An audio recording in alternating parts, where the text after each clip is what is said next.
Pamilyar ka ba sa seed na ito? Ang tawag dyan ay anis, isang uri ng herb. Ang anis ay disenyo para sa lunas sa gallstone, maging ang kidney stone. Ito ay ginagawa sa bansang Saudi Arabia ng mga Arabo na may sakit, katulad ng ating nabanggit.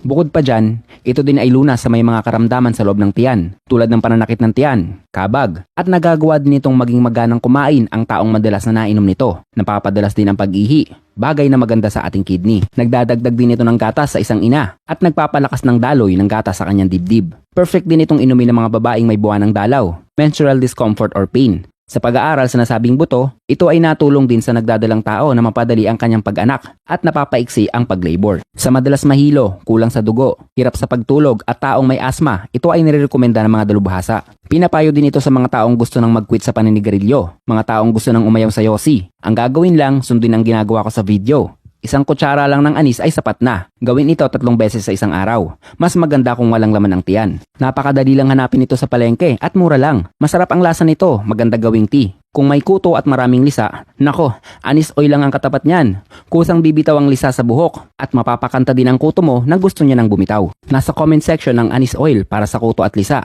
At yan ay 1 minutong dagdag kaalaman galing sa isang magsasaka.